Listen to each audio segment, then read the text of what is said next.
ይህን የጀብዱ ታሪክ ትወዱታላችሁ። ላይክ በማድረግም ጀምሩ። እውነተኛ ታሪክ ሲሆን አንድ ወጣት በአይኛው ክፍለ ዘመን ወደ ነበረው እጅግ ጨካኝ እስር ቤት ስለመላኩ ይተርካል። እስር ቤቱ ራቅ ባለ ደሴት ላይ የሚገኝ ሲሆን እስረኞች መንቀሳቀስ እንኳ አይፈቀድላቸው። ሆኖም እሱ የማምለጥ እቅድ ነበረው።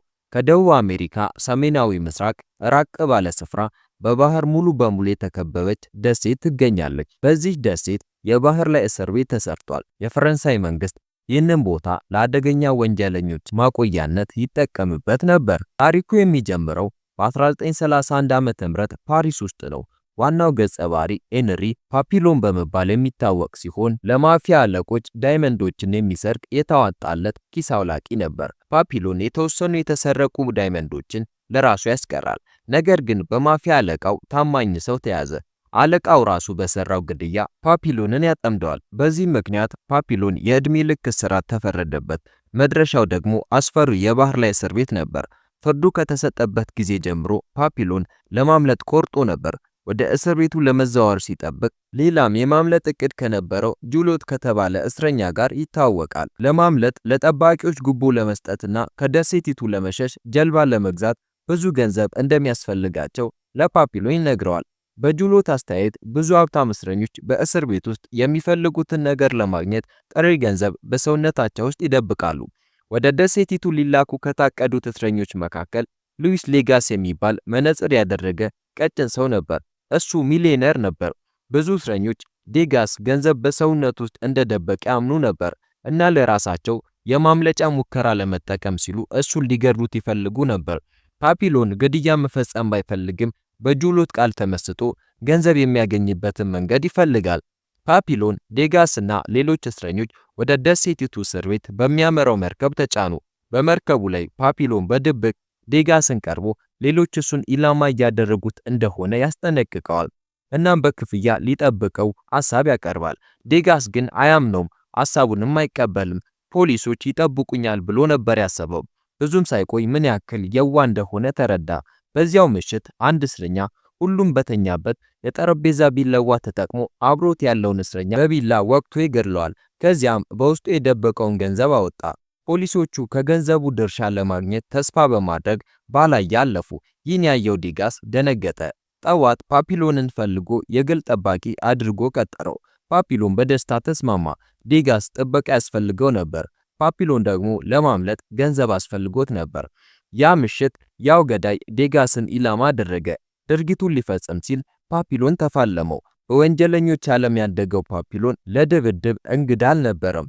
ጠባቂዎቹ እስኪመጡና እስኪለዩአቸው ድረስ በፍጥነት መሬት ላይ ደበደበው። ምንም እንኳን ፓፒሎን ለአንድ ቀን ምግብ ቢከለከልም ይህ ክስተት ሁሉም እስረኞች ዴጋስ አስፈሪ ጠባቂ እንደቀጠረ እንዲገነዘቡ አደረጋቸው። ከዚያን ጊዜ ጀምሮ ሌላ ማንም ዴጋስን ኢላማ ለማድረግ አልደፈረም።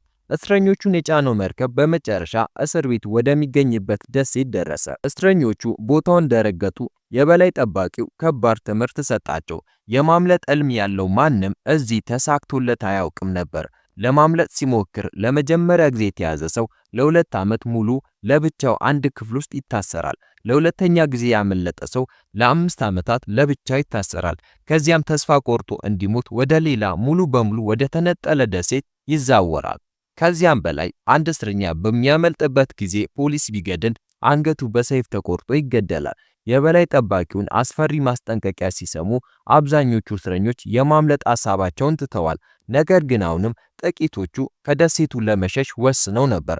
ፓፒሎን ከነሱ አንዱ ነበር። ፓፒሎን ዴጋስን ከሱ ጋር እንዲያመልጥ ለማሳመን ቢሞክርም ዴጋስ ግን ሚስቱና ጠበቃው በሕጋዊ መንገድ እሱን ለማስለቀቅ የሚቻላቸውን ሁሉ እንደሚያደርጉ ያምናል። ስለዚህ የፓፒሎንን ሐሳብ አልተቀበለም። ፓፒሎን ከቤት ውጪ አስገዳጅ የጉልበት ሥራ እየሰራ ሳለ አስጎብኝና የአገሪቱን ሴቶች ያገኛል። በኋላ ላይ ከሌላ እስረኛ የሰማው በደሴቲቱ ላይ ባለው አሰልቺ ኑሮ ምክንያት ፖሊሶቹ አልፎ አልፎ አስጎብኚው ከደሴቱ ውጪ እንደዚህ አይነት ሴቶችን ይዞ እንዲመጣ ይፈቅዳሉ።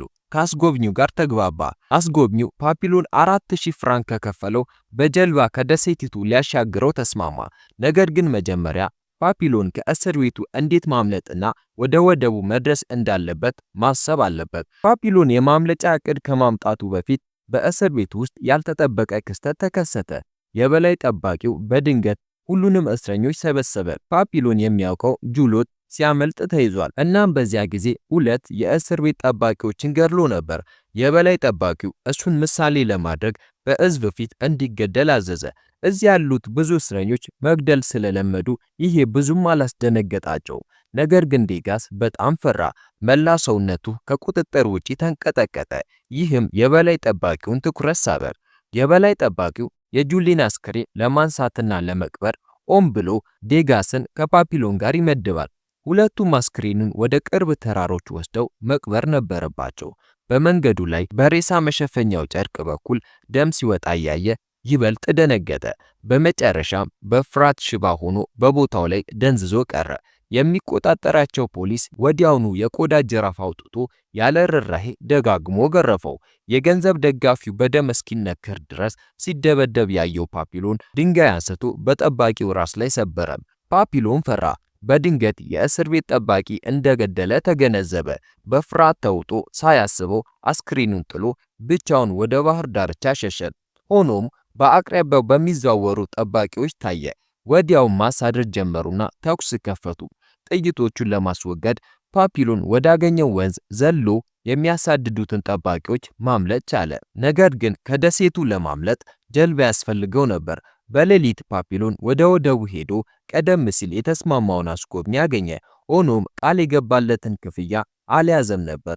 መጀመሪያ እንዲያመልጥ እንዲረዳውና አስጎብኚውን በኋላ እንደሚከፍለው ቃል ገባለት። አስጎብኚው ተስማማ።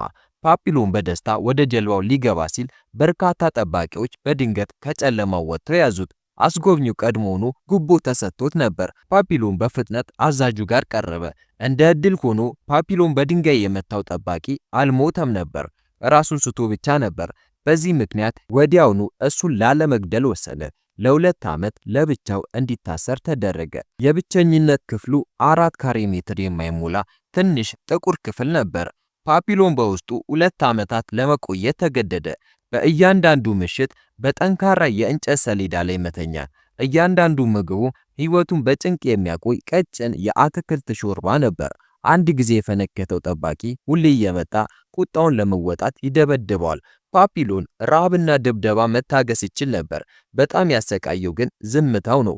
ከማንም ጋር መናገር አይችልም። ማድረግ የሚችለው ብቸኛ ነገር ቀናቶቹን በጣቶቹ መቁጠር ብቻ ነበር።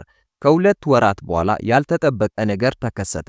አንድ ቀን ጠባቂው ምግቡን ሲያመጣ ፓፒሎን በባልዲ ውስጥ የተለየ ነገር አገኘ። ግማሽ ኮኮናትና ትንሽ ወረቀት።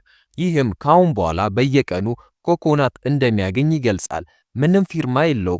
ነገር ግን ፓፒሎን ወዲያው አወቀ ዴጋስ ሊሆን እንደሚችል።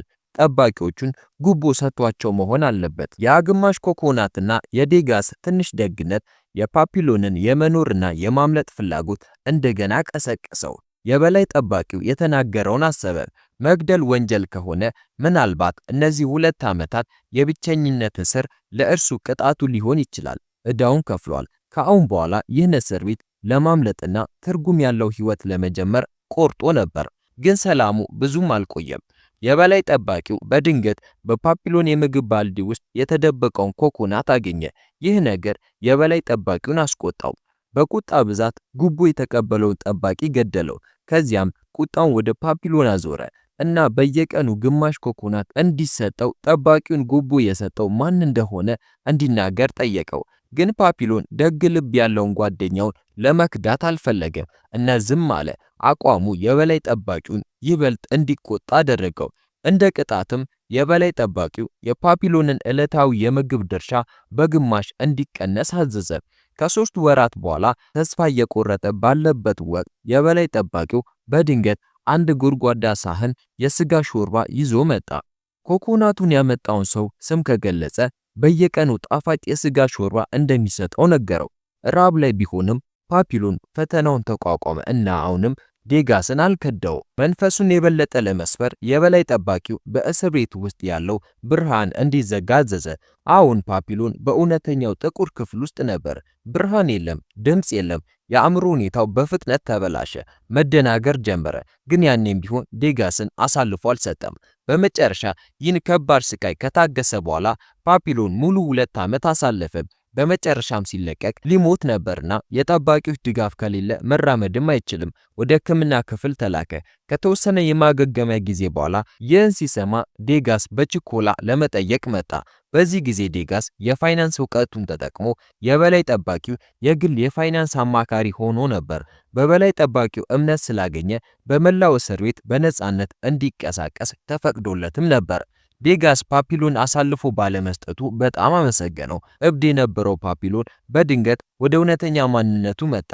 እብድ የመሰለው ጠባቂዎቹንና የሕክምና ሰራተኞችን ለማታለል በሕክምና ክፍል ውስጥ ለመቆየትና ለማምለጥ ትክክለኛውን ጊዜ ለማግኘት እንደሆነ ለዴጋስ ነገረው። ከዚያም ከሁለት ሌሊት በኋላ የበላይ ጠባቂው ለጠባቂዎቹና ለእስረኞቹ የፊልም ጊዜ እንደሚያዘጋጅ ነገረው። ይህ ለማምለጥ ጥሩ አጋጣሚ ነበር። ከፊልሙ የሚመጣው ድምጽ የነሱን የማምለጫ ድምጽ ይሸፍናል። በዚህ ጊዜ ዴጋስ ከፓፒሎን ጋር ለማምለጥ ወሰነ። የዴጋስ ሚስት ከጠበቃው ጋር እሱን ለማስለቀቅ እየሰሩ እንደሆነ ሲዋሹት ነበር። ዴጋስ ክህደታቸውን ያወቀው በቅርቡ ነው እና አሁን ለማምለጥ ዝግጁ ነበር። የማምለጥ እድላቸውን ለመጨመር ፓፒሎን ሌላ ሁለት እስረኞችን ወደ እቅዳቸው ጨመረ። እነሱም በሕክምና ክፍል ውስጥ የነበሩ ታካሚዎች ማቱሬትና ሴልዬ ነበሩ። በሕክምና ክፍል ውስጥ የነበረ አንድ ጠባቂ ሁል ጊዜ በማቱሬት ላይ ተገቢ ያልሆነ ፍላጎት ነበረው። ስለዚህ የማቱሬት ተግባር እሱን ማማለልና ቁልፎቹ መስረቅ ነበር። ሴልዬ ደግሞ በደሴቲቱ ላይ ከአሳ አጥማጆች ጋር ግንኙነት ነበረው። ጀልባ ማግኘት ይችላል። በመጨረሻ የማምለጫ ምሽት ደረሰ። በመጀመሪያ ማቱሬት የሕክምና ክፍሉን ጠባቂ ወደ መጸዳጃ ቤት ወሰደው። ከዚያም ፓፒሎንና ሴልዬ ጠባቂውን አደንዝዘው ቁልፎችን ሰረቁ። ከዚያም ከሕክምና ክፍል አመለጠ። በተመሳሳይ ጊዜ ዴጋስ ከበላይ ጠባቂው መልእክት እያደረሰ አስመስሎ አንድ ጠርሙዝ ወይን ወሰደ። ከሕክምና ክፍል የገዛውን የእንቅልፍ ኪኒን በውስጡ ጨምሮ ለዋና በር ጠባቂዎች አቀረበ። ወይኑን ከጠጡ በኋላ ብዙም ሳይቆይ ወደ ጥልቅ እንቅልፍ ገቡ። ዴጋስ ከነርሱ ጋር ቁልፎቹን ወስዶ ከሌሎቹ ጋር ተቀላቀለ። ፓፒሎን፣ ማቱሬትና ሴልዬ ለማምለጥ ከአንድ የሀገር ውስጥ አሳ አጥማጅ የአሳ ማጥመጃ ጀልባ መግዛት ቻሉ። ሆኖም ጀልባዋ በጥሩ ሁኔታ ላይ አልነበረችም እና ብዙም ሳይቀዝፉ ውሃ ማፍሰስ ጀመረች። ሁሉም ሊሰምጡ ሲሉ ሴልዬ ሐሳብ አቀረበ። ሸክሙን ለማቅለል ዴጋስን ወደ ውጭ ይመጣል። በሱ እይታ ዴጋስ ከቡድኑ ደካማው ሰው ነው። በማምለጫው ወቅት እግሩን ተጎድቶ ነበር። እሱ መርከቡ ላይ ማቆየት ወደ ኋላ መቅረት ነው። ነገር ግን ፓፒሎን እሱን ለመሰዋት ፈቃደኛ አልሆነም። እንደውም እሱን ለመጠበቅ ሲል ሴልዬን ተፋለመ። ግን ፓፒሎን ጠንካራ አልነበረም። ሴልዬ አሸነፈ እና በሁለት እጆቹ ማነቅ ጀመረ። ፓፒሎን ሊሞት ሲል ዴጋስ ለራሱ ጥበቃ ደብቆ ያቆየውን ትንሽ ቢላዋ አውጥቶ ሴልዬን ወጋው፣ ወዲያውም ገደለው። ፓፒሎን እስትንፋሱን እየሰበሰበ የሴልዬን አስክሬን ወደ ባህር ጣለው። ተጨማሪው ክብደት በመቀነሱ የአሳ ማጥመጃው ጀልባ ውሃ ማፍሰስ አቆመ። አደጋው ለጊዜ ተወገደ። ነገር ግን ያኔ ድንገተኛ አውሎ ነፋስ መጣ።